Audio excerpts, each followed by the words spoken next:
So it's been a while since I made a video, and the reason for that was I couldn't get a haircut. With this whole quarantine thing going down, I couldn't go out and get my hair cut, and my hair didn't look too great, and I didn't want to put myself out there looking like that. Okay, fine. All right, I can't lie. I was just being lazy. Okay, just, plain and simple. I am a lazy bum. Can you tell I didn't have an intro for this? So it's been a while since I've done a review, and I really wanted to talk about March Comes In Like a Lion. I watched the first season while it was airing and started watching the second season, and I don't know why, but I just stopped watching it halfway through. So recently I got back into it, and holy shit, why the hell did I stop watching? I have no excuse of why I stopped watching it. It just happened, and it's so good.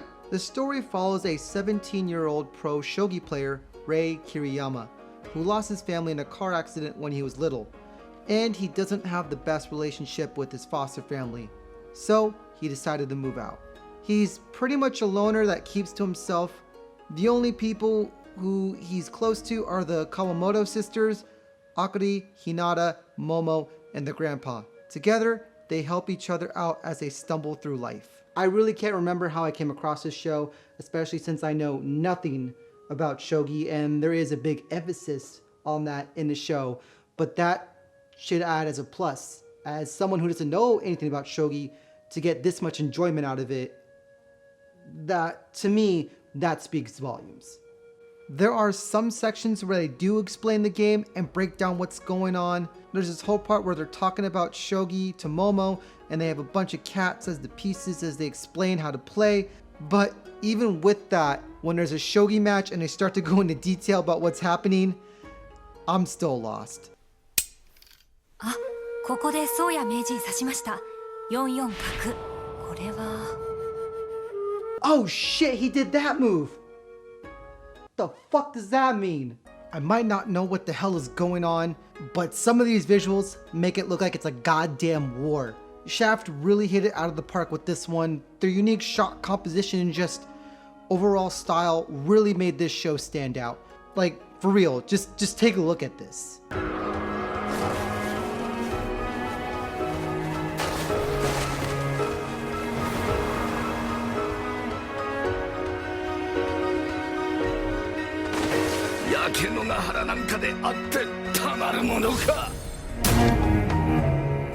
Now that I've talked about the sexy visuals, it's time to talk about the characters. First off, Rei.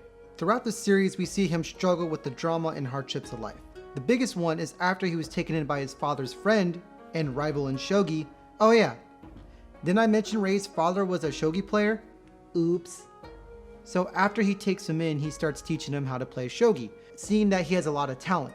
He also taught his biological kids how to play, but once Rei came into the picture, he spent more time focusing on him than his actual children, which they both stopped playing and started to resent Rei, because Rei was better than them. The son not only just quit, but shuts himself in and just plays video games. He is so spineless and weak, at the first sight of an obstacle, he just runs away and takes the path of least resistance. I don't want to completely roast this kid, but I mean, come on.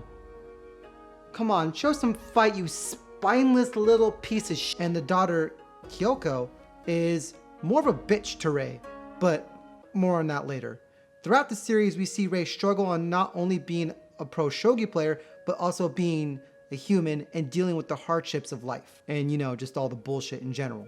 He struggles with his past, but doesn't know how to move on, and that's where the Kawamoto sisters come in and help Rei move forward in his life, which is a two-way street because Rei also helps out the sisters with their problems. While the sisters don't really shine that much in the first season, I mean, they have their moments, but they're mainly there to support Rei. This all changes in the second season, especially with Hinata. She has some of the best character moments in this season. She has to deal with a bully at her school who already bullied her best friend so badly she had to leave the school. And while everyone else just ignored it, Hinata was the only one to stand up to her. This leads to a parent-teacher conference where Akari has to step in as her guardian, where this bitch's mom starts to belittle her and defend her bitch of a daughter. Akari freezes up and Hinata has to save her older sister. 私が私の人生を棒に振る理由は一つもない。私は学校には絶対最後まで来る。無視はこらえる。でもやられたらやめてって声を上げる。黙ったりなんかしない。こんなところ何があったって生きて卒業さえすれば私の勝ちだ。I really wish that Akari would have stepped up. It would have been great to see her go savage on this bitch, but we get a great scene from this teacher. ですからね、川本がいじめがあったと口にしたことがすでに一つの証拠なんですよ。冗談じゃないわ。そんなの、その子が嘘ついてたらどうするのよ。何の証拠にもならないじゃない。口ではね、何とでも言えるでしょ。じゃあ川本が嘘をついているって証拠は？さあ、証拠は？ Shut the fuck up! Know your fucking place, trash! Real talk, this teacher's a BAMF. Like, every teacher should be like him. He's caring, but also savage. こんな時期に担任が変わって君らには気の毒だし、今不満の声も聞こえたけれど、でもこれ転校する者が出るほどのいじめがあったのに、お前ら38人もいて当事者以外誰一人声を上げず、ここまで見て見ぬふりをしてきた代償だから。